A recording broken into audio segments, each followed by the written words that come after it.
Welcome to Sauti Mzalendo, your trusted source for news that speaks the people's truth. Something bold is brewing from the hills of Kisii.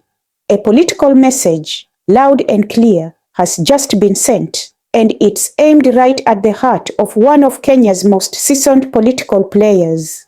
Former Interior Cabinet Secretary Fred Matiang'i made a triumphant return to his hometown, and let's just say, he wasn't walking in quietly. Thousands of people flooded the streets, singing, cheering, and waving banners in support of the man once dubbed Kenya's most powerful civil servant. But according to Kisii Senator Richard Onyonka, this wasn't just a welcome party, it was a statement, a calculated, intentional message aimed directly at Raila Odinga.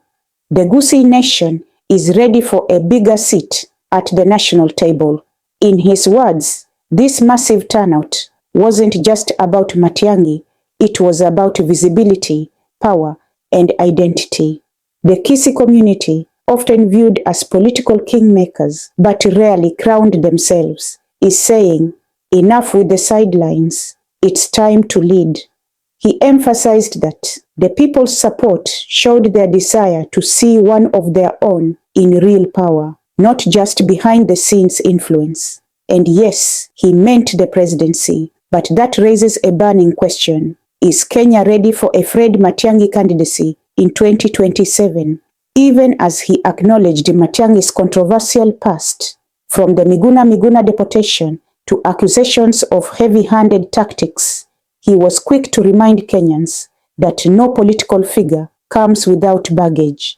We are not looking for Jesus Christ, he said, boldly, drawing both laughter and some raised eyebrows. He argued that many who've led this country have had their fair share of flaws, yet they rose to power. So why should Matiang'i be treated differently? But that wasn't the only punch Onyonka threw.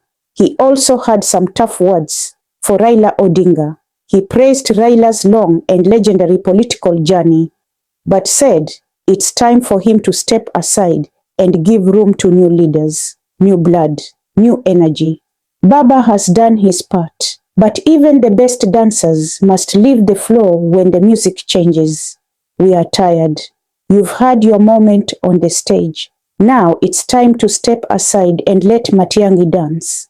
That line sparked a wave of reaction online and across political circles. It's no secret that Raila's recent political moves, especially his cooperation with President William Ruto, have left some of his die-hard supporters feeling uneasy.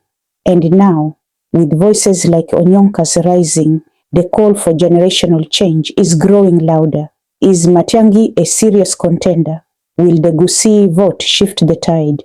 And more importantly, can a new wave of leaders really emerge if the old guard refuses to move? This was more than a homecoming. It was a political warning shot. The message from Kisii was clear. We are ready, we are organized, and we want more. Whether or not Matiang'i runs, this moment has shaken the table. Raila, Ruto, Kalonzo, Karua. Everyone just got a reminder that the map of Kenyan politics is not static. And the so-called smaller tribes, they are no longer playing small. In the end, leadership must evolve or be replaced. And Kenyans, we are watching, we are listening, and most importantly, we are choosing. You've been watching Sauti Mzalendo, and I believe Kenya deserves fresh leadership with firm roots. And maybe, just maybe, Kisii has just shown us one. Punda amechoka. It's time to go, Baba. Stay safe, stay smart, and stay loud.